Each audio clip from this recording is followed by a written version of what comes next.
What's happening, folks? Back with another reaction, back with some more Big Country, and we're starting a new album, 1986, The Seer, which seems like an interesting title given that the first track is called Look Away.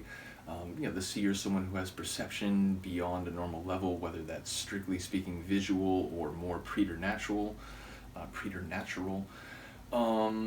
So look away. I suppose you could look away for different reasons, but when I see that phrase, it makes me think about someone who just can't bear to witness what they are observing anymore, whether that's because of the brutality of the situation or maybe, it's very uncomfortable and awkward, what people might say cringe today.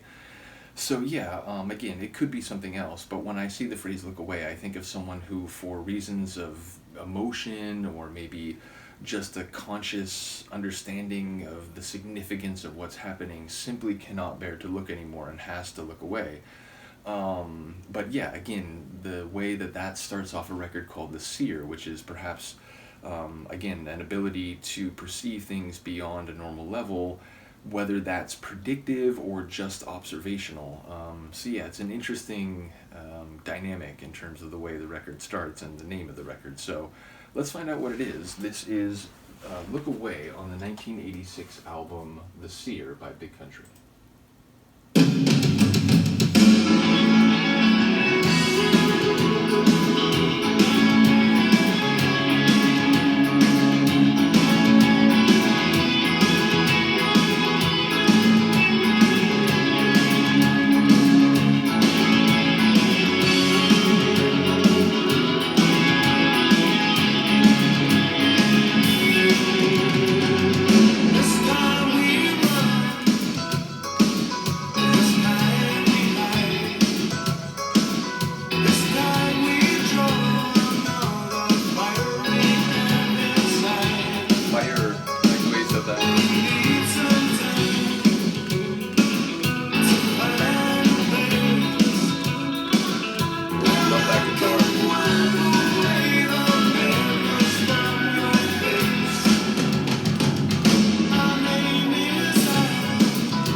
keys. I don't think I am.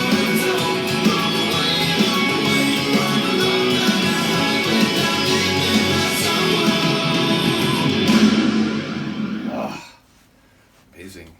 Really cool sonically. I was hearing the words decently the first, I don't know, minute and a half, and then like halfway through and beyond, like I was catching less and less. And again, one of the lines of the chorus I'm not even entirely sure about, but ultimately, yeah, a really cool tune sonically and vocally in particular. I thought Adamson sounded great. Like he just, it's the voice I've come to know, but there were a couple moments where he like really pushed it and like it went a little bit heavier or like more, I don't know, bluesy in his delivery than I've heard in some other songs. So yeah, really cool vocal performance. And yeah, ultimately curious to hear, if there's any notable departures. That's why, again, there was a moment there where it's like, wait, through all of that, am I hearing some keys? I think it was just my brain not fully recognizing exactly what I was hearing. I think it was probably just guitar work and the sort of overall collage of the sound. But again, I'm always on the lookout when I get to a new band with a group I've started to have some sense of an understanding of, what their sound is and their different parts. When I get to a new album, I'm always wondering, are they going to bring in something new? Is this, they're going to try to go a different direction? And, part of that has been influenced by some groups I've gone through, like Duran Duran or Aha, where if you go over the longer stretch of their catalog, you start to hear like, oh wow, they're doing some jazzy stuff. But before it was, very pop, and then this is very like art pop, and they've gone some different flavors. So just keen to hear any variations or any additional elements. But again, in some ways, this sounded very much like what I've come to enjoy about their music. So it seems like a track very much in their wheelhouse, even if the vocal performance was perhaps a bit beyond what I had heard before. So do let me know what you think. I will see you next time. Peace.